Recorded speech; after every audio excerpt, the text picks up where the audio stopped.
이 시간 장로님 안내해 주신 대로 아무리 드려도 넘치지 않는 찬양이라는 제목으로 말씀을 나누도록 하겠습니다. 이 저녁에 우리는 찬양대 헌신 예배로 모였습니다.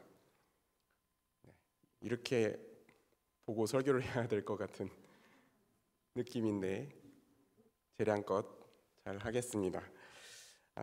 여러분, 예수 그리스도의 십자가 은혜로 구원받은 모든 사람은 하나님을 찬양하고 예배하는 것이 마땅합니다.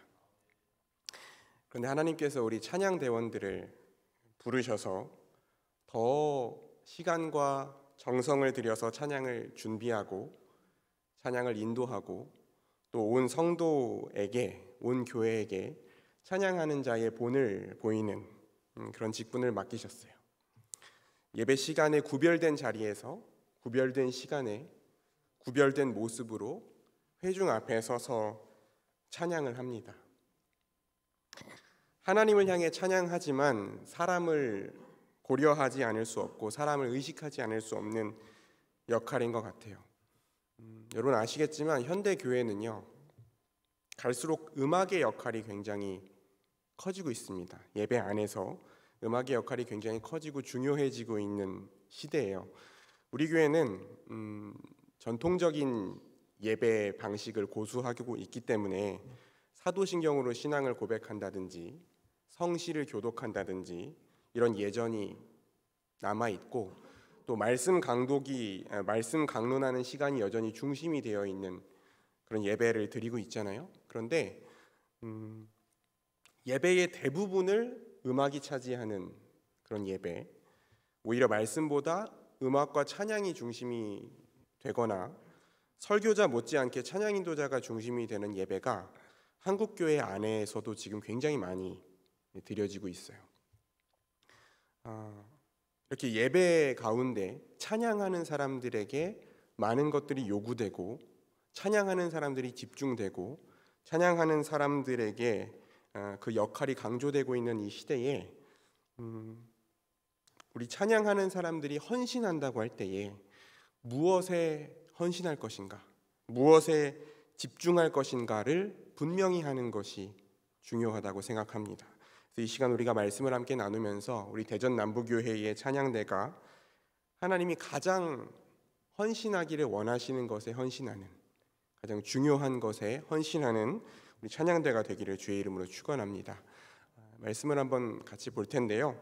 오늘 우리가 읽은 마가복음 14장 이야기는 우리가 3절부터 읽었는데 1절을 보시면 그 시간적인 배경이 먼저 소개가 되거든요. 한번 보겠습니다. 14장 1절, 2절을 한번 보면 이렇게 돼 있어요. 이틀이 지나면 유월절과 무교절이라 대제사장들과 서기관들이 예수를 흉계로 잡아 죽일 방도를 구하며 2절도 읽겠습니다. 이르되 밀란이 날까 하노니 명절에는 하지 말자 하더라. 아멘. 이렇게 기록되어 있어요. 그러니까 유교절과 무교절, 유대인들에게 굉장히 중요한 절기가 이틀 남은 시점입니다. 근데 이 절기는 우리 예수님께서 유월절 어린 양으로 화목제물이 되어서 죽으시는 그 예수님의 죽음이 임박한 시점입니다. 오늘 우리가 읽은 본문의 시간적 배경이 예수님의 십자가 죽음이 얼마 남지 않은 시점이었다는 거죠.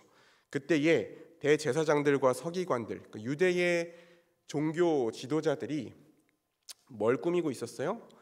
예수님을 어떻게 죽일까? 예수님을 어떻게 잡아 죽일까를 고민하고 있었습니다. 근데 이 고민하는 이유가 뭐냐면 예수라는 사람이 정말 죄가 있나 없나, 예수라는 사람을 정말 우리가 죽여도 될까 죽이면 안 될까, 그런 신학적이고 윤리적인 고민이라는 게 아니었습니다. 갈릴리에서부터 예수님을 따라서 쭉 따라왔던 무리들이 있었어요. 예수님을 따르고 예수님의 말씀을 들은 사람들, 그 예수님을 따라서 유월절을 지키기 위해서 예루살렘으로 다가왔던 무리들이 있었는데 그 무리들이 굉장히 많았거든요.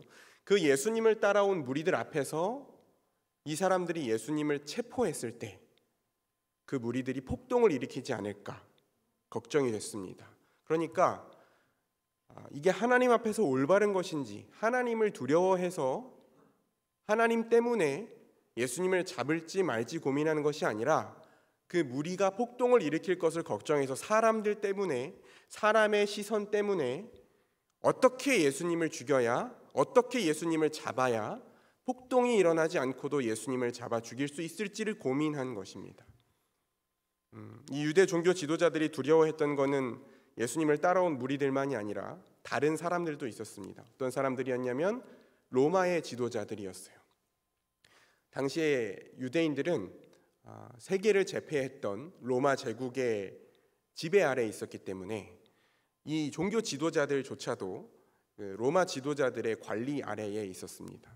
그래서 폭동이 일으키게 되면 어쨌든 로마가 통치하는 지역에 문제가 발생하는 거잖아요. 그렇게 되면 이 정치 종교 지도자들, 유대 정치 종교 지도자들에게 책임을 물을 수가 있겠죠. 너희들이 왜 백성을 제대로 다스리지 않아서 폭동이 일어나게 하느냐.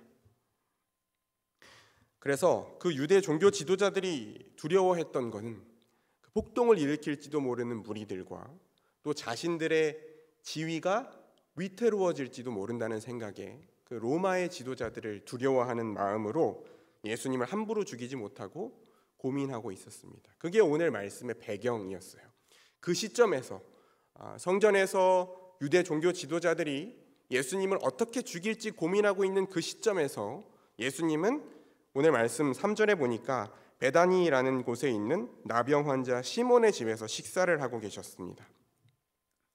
나병이라는 병이 성경에서 굉장히 중요하게 다뤄지잖아요.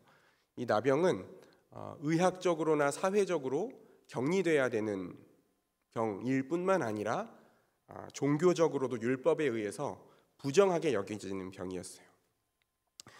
그래서 지금 이 성경을 기록한 성경 기자가 예수님이 나병 환자 시몬의 집에 있었다라고 말하는 건 그 예수님이 지금 있는 곳이 부정한 곳이라는 것을 암시하고 있습니다. 굉장히 대비되는 상황을 그리고 있는 거예요. 거룩한 곳으로 구별된 곳으로 여겨지는 성전에서 거룩한 직분을 맡은 대제사장과 서기관들은 하나님께서 보내신 하나님의 아들 메시아를 잡아 죽일 궁리를 하고 있었습니다. 그리고 그 메시아는 부정하다고 여겨지는 나병 환자의 집에서 식사를 하고 계셨어요. 그때 예수님이 식사하고 계실 때 한 여인이 찾아옵니다. 마가복음에는 이 여인의 이름이 소개되지 않아요. 이 여인이 누군지를 마가복음은 전혀 조명하지 않습니다.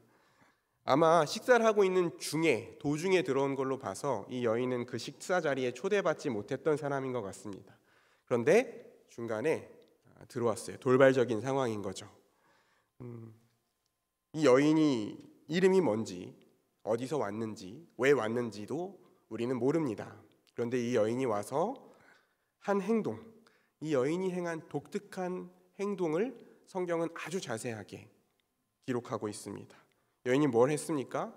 우리가 잘 아는 이야기죠. 향유가 들어있는 옥합을 깨뜨려서 그 향유를 예수님의 머리에 붓습니다. 그리고 성경은 이 향유가 어떤 것인지를 자세하게 설명하는데요. 우리 3절의 말씀을 한번 같이 읽어볼까요? 예수께서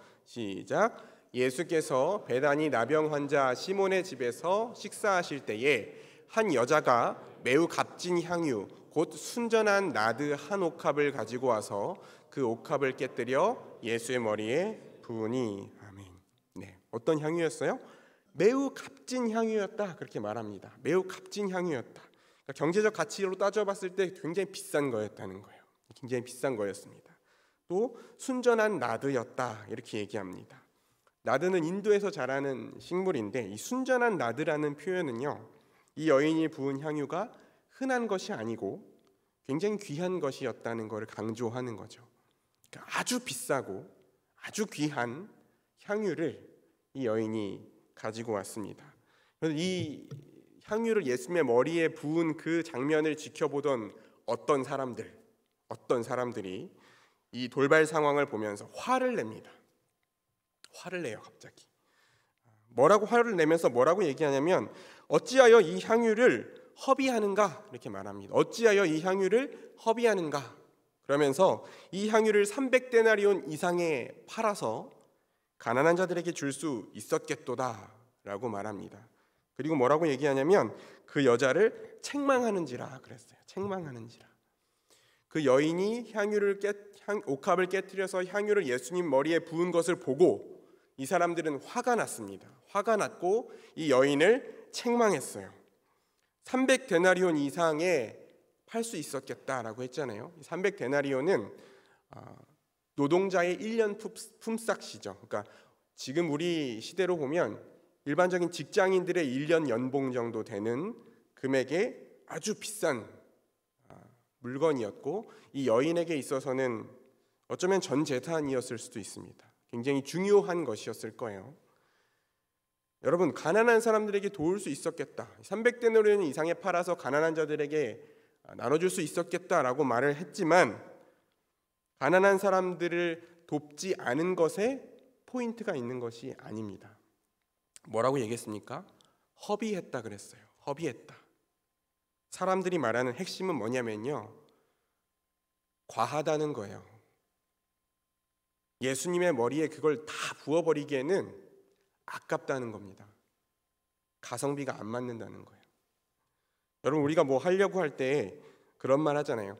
그 돈으로 그거 할 바에는 이거 하는 게 낫지 않니? 이런 말 하지 않습니까? 우리에게 이제 퇴직금과 같은 목돈이 생기면 이거 가지고 뭐 하면 좋을까 막 고민하잖아요. 그럼 얘기할 때 이거 하는 게 좋지 않을까? 저거 하는 게 좋지 않을까? 얘기를 해요. 여러분, 저는 지금 타고 있는 차가 어머니가 타시던 차를 이제 제가 타고 있거든요. 그 차를 제가 돈 주고 사보진 않았어요. 근데 보통 차를 살 때 이런 말을 많이 한다고 하더라고요. 나 이 차 살려고, 나 이번에 이 차 살려고. 그러면 야, 그거 살 바에는 차라리 이 차를 사는 게 낫지 않니? 돈 좀 더 보태서 옵션 이것저것 넣으면 이 정도 가격 되는데 그거 살 바에는 이거 사는 게 좋지 않니? 이런 얘기를 차 살 때 많이 한다고 하더라고요. 그런데 여러분, 지금 이 사람들이 여인에게 화를 내면서 책망했다는 건요, 그냥 그거 살 바엔 정도가 아닙니다. 그거보다는 가난한 사람들에게 나눠주는 게 좋았을 텐데 정도가 아니라, 화내면서 책망했다는 건요, 아유, 아깝다, 저게 뭐 하는 거야, 이런 뉘앙스입니다.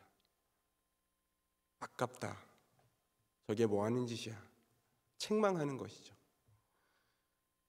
그런데 예수님께서는 그때 그 부정한 공간에서 이름도 알 수 없는 그 멸시와 비난을 받고 있는 그 여인의 편에 서십니다.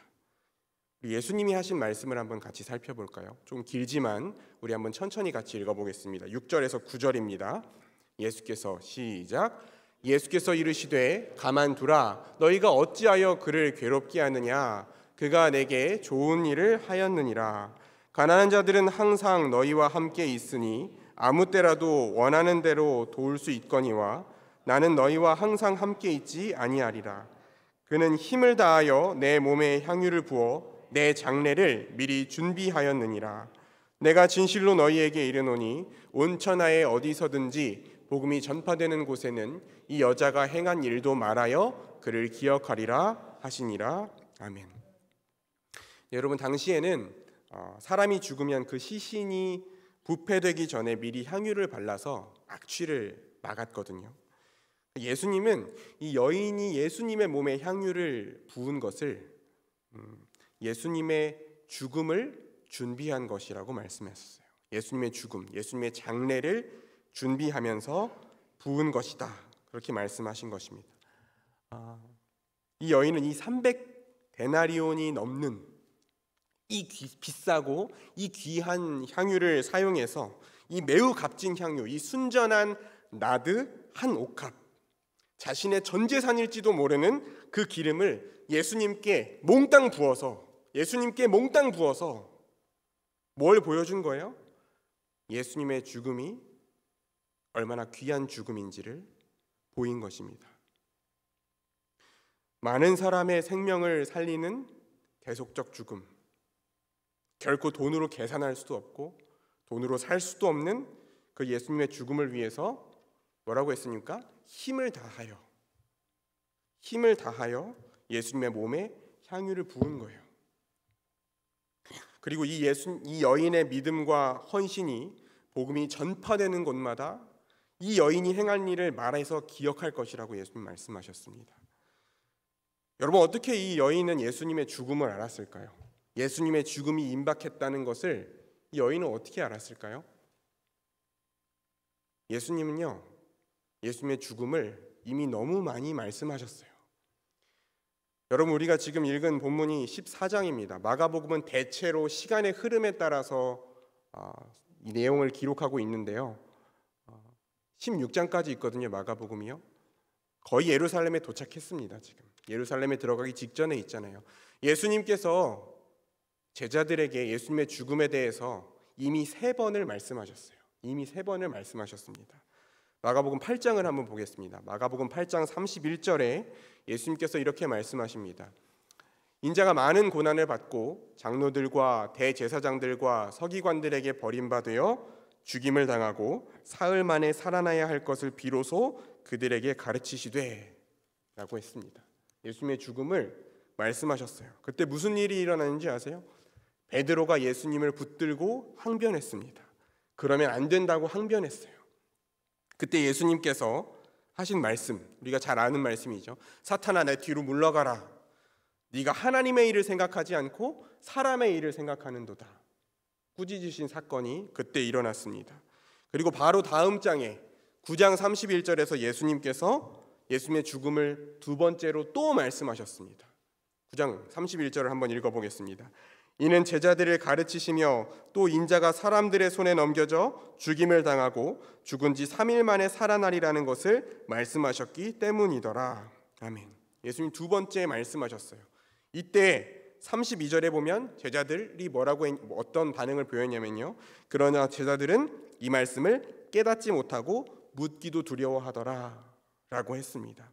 그리고 나서 예수님이 이 말씀을 하시고 가버나움으로 가는 길에, 예수님이 죽으실 것을 말씀하시고 가버나움으로 가는 길에 무슨 일이 일어나냐면 제자들이요 서로 누가 크냐고 싸우면서 경쟁하는 일이 일어났어요. 예수님이 십자가에 대해서 말씀하셨을 때, 죽음에 대해서 말씀하셨을 때 제자들은 그 말을 듣고 서로 누가 큰지를 싸웠습니다. 그 다음 바로 이어서 10장으로 넘어가면 8장, 9장, 10장으로 넘어가면 33절에서 34절에 예수님 이렇게 말씀하십니다. 보라, 우리가 예루살렘에 올라가노니 인자가 대제사장들과 서기관들에게 넘겨지매 그들이 죽이기로 결의하고 이방인들에게 넘겨주겠고 그들은 능욕하며 침뱉으며 채찍질하고 죽일 것이나 그는 3일 만에 살아나리라 하시니라. 아멘. 훨씬 더 구체적으로 말씀하셨습니다. 우리가 예루살렘에 갈 것이고 거기서 대제사장들과 서기관들이 예수님을 죽이기로 결의할 것이고 이방인들, 로마인들에게 넘겨줄 것이고 능욕하고 침뱉고 채찍질하고 예수님을 죽일 것이라고 예수님께서 3번째로 제자들에게 말씀하셨습니다. 그리고 나서 바로 이어지는 내용이 뭔지 아십니까? 세베대의 아들 야고보와 요한이 예수님께 와서 주의 영광 중에 우리를 한 명은 오른편에 한 명은 왼편에 앉게 해달라고 말하는 이야기가 그 뒤에 바로 이어집니다. 그리고 그 말을 듣고 나머지 10명의 제자들이 그 말을 듣고 화를 내면서 왜 너희들만 그 높은 자리에 올라가려고 하냐? 제자들이 화내는 장면이 그 뒤에 바로 기록되어 있어요. 예수님이 십자가에 달려 죽으실 것을 이미 3번이나 말씀하셨고 그 예수님께서 십자가의 죽음을 말씀하실 때마다 제자들은 어떻게 하면 자신들이 높아질까? 어떻게 하면 자신들이 무언가를 얻어낼까를 가지고 싸웠습니다. 그리고 14장에 와서 오늘 우리가 읽은 본문에 와서 한 이름 모를 여인이 예수님의 죽음을 기념하고 준비하면서 자신의 모든 것을 힘을 다해서 드렸을 때 제자들은 그걸 보고 뭐라고 했습니까? 낭비라고 했습니다. 허비하였다. 낭비다. 그리고 그 말씀에 바로 이어지는 말씀이 어떤 내용이냐면 예수님의 12제자 중 한 명인 가룟 유다가 돈을 받고 예수님을 팔아넘기기 위해서 대제사장을 찾아가는 내용이 이 바로 뒤에 이어집니다. 사랑하는 대전 남부교회 찬양대 여러분, 그리고 우리 성도 여러분, 우리가 헛된 것을 꿈꾸고 헛된 것을 자랑하고 헛된 것에 헌신하지 않으려면 우리는 필사적으로 예수님의 십자가에 집중해야 됩니다. 우리를 죄와 죽음에서 구원하신 하나님의 은혜, 우리를 구원하기 위해서 십자가에 달려 고난받으시고 죽으시고 다시 살아나신 그 예수 그리스도의 복음, 십자가 복음, 그 복음의 영광과 그 복음의 가치에 집중할 때만, 우리가 그것에 정말 집중할 때만 우리가 사람을 두려워하거나 사람 앞에서 우리 자신을 높이지 않을 수 있어요. 우리가 복음의 영광과 가치에 집중해야만 우리가 하나님을 찬양하고 예배하기 위해서 준비하는 시간과 노력과 열정과 그 헌신을 아깝게 여기지 않을 수 있습니다. 우리가 그 복음에 집중해야만. 그래야 우리가 하나님께 드리는 찬양을 준비하고 찬양하는 이 시간을 허비하는 시간으로 여기지 않고 가능하면 줄여야 되는 시간, 가능하면 효율적으로 끝내야 되는 시간으로 여기지 않을 수 있어요. 여러분, 하나님이 이 세상을 창조하신 이후에 인류의 역사 속에서 일어난 가장 큰 낭비는요, 하나님의 아들이신 예수 그리스도가 우리와 같은 죄인을 대신해서 십자가에 달려 죽으신 사건입니다. 그거보다 더 큰 낭비는 없어요. 하나님은 그렇게 하실 이유가 없었습니다. 이보다 더 큰 낭비는 지금까지도 없었고 앞으로도 없을 거예요. 우리 같은 죄인을 대신해서 하나님의 아들이 죽는 이 엄청난 낭비, 우리가 감당할 수 없는 낭비죠. 그래서 그 죽음의 가치를 아는 사람은 그 향유의 값이 얼마인지, 그 향유를 팔아서 어디에 쓸 수 있는지는 중요하지 않은 거예요. 하나님을 찬양하고 예배하는 일에 있어서 실용성을 따지고 가성비를 따지는 사람은 악의적인 의도는 없을지는 몰라도 복음을 모르거나 또 그 복음의 가치를 충분히 모르는 사람입니다.